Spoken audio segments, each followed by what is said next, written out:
What's up, everybody? Welcome to The Loud Spot. I'm your host, Sebastian, right out of Oklahoma City. Today we are hanging out with Jeb and Mindy from the band Dying Oath. What's going on? What's going on? And we got Sam McIntosh. What's going on, Sam? What's going on? You ready to get the show started? Yeah, let's do this. Here we go. Oh, no! Oh, boy! Ah, here it comes! The motherfucking Loud Spot! Loud Spot! See, we want to make it work out. Okay, Dying Oath. How are you guys doing in Virginia, right? Yes, sir. Withville, middle of nowhere. Yes. I think the band Dying Oath has been on now more than any other band has been on the show, but has never really aired for one reason or another. We'll take the trophy for it. I swear. Yeah. Well, you know, I should make a trophy. I'm not going to, but I should. I should make one. And I think Mindy's been on 4 times now total. I've lost count. Yes. And every time she's on, the platform's different. Yes. Yeah. That's all thanks to Sam, though. Sam's doing, I know, Sam, you hate it, blah, blah, blah. You are doing a good job of I feel like every month we implement something new. That's because you're hard to please, and we have to constantly implement something new to please Sebastian. Well, okay. I'll take that. I'll take that also. Okay. So your new song that just came out, what's the name of the damn song? End of Days. End of Days, right? Yes. And when did that song did it just recently come out, like a couple weeks ago? It came out About a month. Yeah, it's been about a month. Been about a month ago. Right. Where'd you guys shoot that video at? Helheim Haunted Attraction here in Withville. It's a big haunted house. There's also a music venue called The Pit, which is like our home venue. It's a pretty cool place. I bet you were pretty excited to come out with the new song. You had the other song that was out forever, then the new song came. Are there any like talks about you guys finally doing some tours? There's been a lot of talk of that, honestly, but you know how everything has just been so up in the air with venues being open or not open or whatever. We didn't really want to plan ahead too much because we didn't want a lot of canceled shows.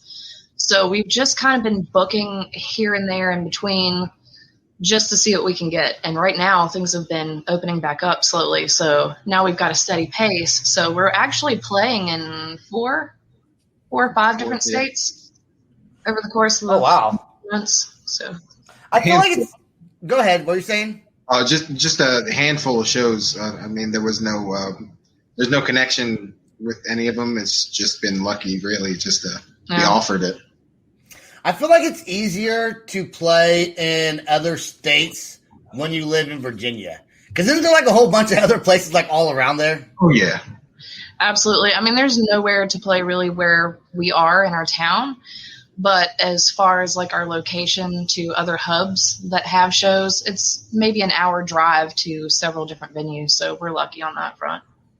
Well, you can play at the local TA and the local pilot. Right there off the road. Yeah, you can play at the Denny's at the pilot or Flying J right there. You're like, "What's up, Denny's? Let's fuck this shit up." Party. Give them a real grand slam. Yeah, exactly. I just feel like in the East Coast, people are always saying like they're playing all these places, but I feel like if you're from San Francisco, you're gonna say like you're playing Sacramento or you're going to like Bakersfield. Like you're not going to like 4 different states if you're in San Francisco. Oh yeah, it's not really anything. These guys have some good shows coming up. Sure. They got what is it? You guys doing Blue Ridge, right? Blue Ridge Rock Festival, or is it Metal in the Mountain? Metal in the Mountains. We applied for pretty much every single festival that you can think of, and we know of a couple that we are on that haven't been announced yet. We are on Metal in the Mountains, though, and that's a big one. And we're on Amp Fest, which is going to be a huge local festival. We're on BAM Fest all the way out in Georgia, and we're headlining that show, which is awesome.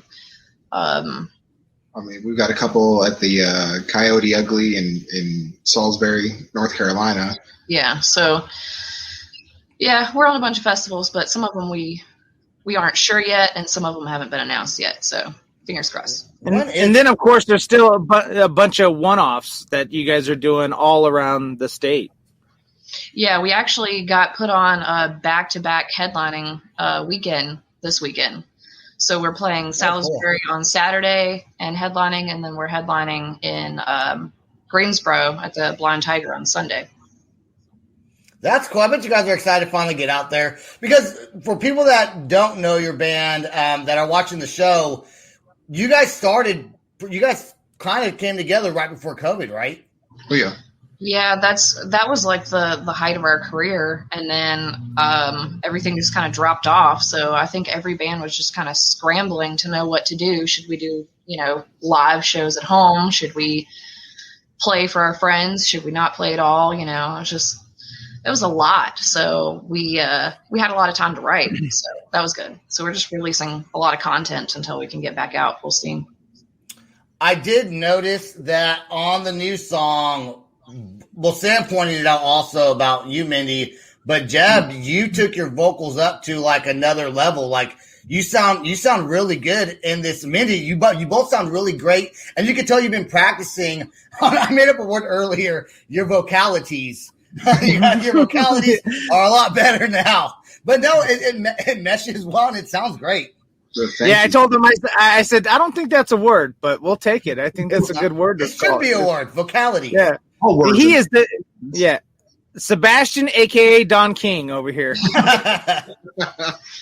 That's really awesome to hear, though, because we actually recorded that song months ago. Because it's a whole process of like how long it takes to put everything out, get the video done, and all that. And it takes months. And we actually just finished another song, and cool. I don't know when we're going to release that, but I think that. I can't really speak for myself, but I think Jeb's vocals on that are even better than the ones in this one. So, and Mindy's always amazing, so I'm just trying to catch up. Well, listen to these two kiss each other's ass. It's only for screen, I promise. Yeah, that's right. Well, as soon as it's over, you leave her house like "fuck you, Mindy, fuck you." See you tomorrow. Because when you guys first came on, I remember you saying that she was kind of helping you out with your vocals, and you tell it's really, really paid off, man. Yes, Mindy has been one of the toughest but most thorough mentors I've ever had. I'm just like she said. I'm really glad to hear that it's sounding better. I haven't been doing this as long as she has. What if I would have said, "God, it sounds so much worse than your first song"? Something I know, you know what I mean? Like you just be like, "Damn, we'll try harder next time, man." Yeah, Mindy, you're fired. Yeah, but then Jeb would have went like, "Well, that's Mindy's fault. I don't know what I'm saying." Bad teacher. Sucks, man. I don't know why she's doing all kinds of stuff and making me do stuff. See, I was fine. Yeah, it would have all fell apart right there. Told me to clean her dishes and everything else. I was like, I don't know how this is going to help me sing, but okay. It'll open up your lungs. Yeah, it'll open up your lungs. It'll open up your vocalities. How many songs do you guys actually have? So you guys been around for a little over a year now, I guess. How many songs do you have to do a set? Okay, so we normally play with what? 6. We have 6. We have another one finished. So I think we're going to start introducing that into our set. Yeah. So we have 7. And then we have a ton of other material that just needs tweaking, if that makes sense. Change a breakdown here or guitars here or whatever. But they're pretty much done. We just need to get things tweaked and finish the vocals on them. So we don't want to rush. We want to make sure that it's not just some stereotypical metal music. We want to make sure that it is something unique to show you guys what we're about. Yeah. So you guys don't include any like covers that you guys have, like maybe 1 or 2 covers in your set to familiarize the crowd and no, get we them don't even kind of play covers.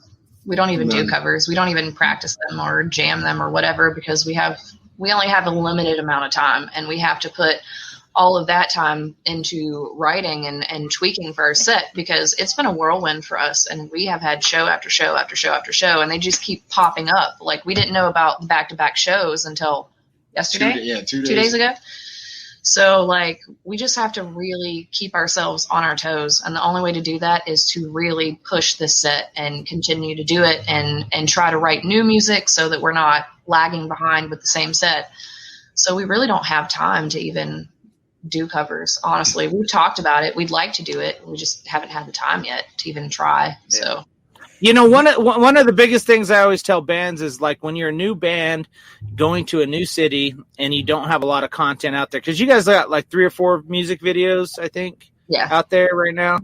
So it just remember, you're a consumer too. You like to sing along to songs, so you know, so do new people. So if you can throw a cover in there every once and make it yours, make that bitch your cover, your own rendition of it. Do Baby Shark. Baby Shark. Sebastian. No, Sebastian. I can just imagine Mindy screaming Baby Shark. Do, do, do, do, do, do. Baby Shark. Baby Shark. And then Jeb does the Baby Shark, and then Mindy's going to do, do, do, do, do, do. Dude, that's a fucking hit right there, man. That is a hit. You get the whole dude, and then what you do is you get like a shark inflatable. No, they had they dressed up as the crowd, and the whole crowd playing with the shark. No. Sam, my idea is good. I think they should go left and right shark, like Katy Perry's Left and Right Shark, and like have the guitarist and the bassist or whoever's the exact. That's the set right there. Genius! I'm telling you, it's genius. Don't listen to us. We're nobody. You do you. I do want to ask. So the first song you came out with, where you did the music video to it, what's the name of that song again? Insomniac. Okay, you'd think I would know that by now, right? So on the now that the song's been out for a while, do you find yourself still tweaking that song? Yes, we hate that song. And then, at least she's honest. Yeah. Well, you've heard it so many times. Okay, so that was the first song we ever did. So when we went into the studio to do that, we critiqued ourselves so much because we had no idea what people were going to expect from us or what we even wanted to say about our music. And that was our first real video. So we're like, it has to be good. Okay, and then you go to do the video, and they make you do it a few hundred times in a row, like on a loop. Non-stop. They're like, okay, go again. Okay, go again. So then by the time we go out and perform this, which we've performed it not only at practice 1,000,000 times, but we've been playing this in our set for a year. So we absolutely hate that song. Oh, yeah. It's awful. That is our punishment right there. That Insomniac is it. Now, when you shot this music video for End of Days, did you have to shoot this one 100 times also? Because it looked like it was made by, was it a different producer or different filmmaker? Yeah, we would do somebody different every time so that we get different perspectives. So was this one the same where you had to reshoot it, or was it less annoying to hear this one again? Because we're gonna hear it tonight. It didn't get reshot a lot. There were a lot of perfect scenes for this one. It still was an all-day process, but it was different locations. It was different things that we were going for. We had to for the parts that the whole band was together, we had to wait until nighttime just to get the barrels and the smoke and everything else going, and that sun cast over. So we used the whole day, just different aspects of the day, and she was in every freaking scene. So it was. Are you in every? I just watched the video. You're in every scene, other than the performance scenes. Yeah, it's all me. Oh, okay, gotcha. And wait, she said her ass. I don't remember seeing her ass in the music video. There were lots of boobs come out in with there, a blooper reel. Actually, this one part, there's a part where you see me on the ground, like clawing at the ground. What you didn't see is my band was behind me saying "crack kills" because my pants had fallen down. And I had these really tight pants on, and you could see like this much of my crack. But I was like, you're not going to see it. So they cut that part out, thankfully. Oh, weak. I don't want to watch the video now. No, I know.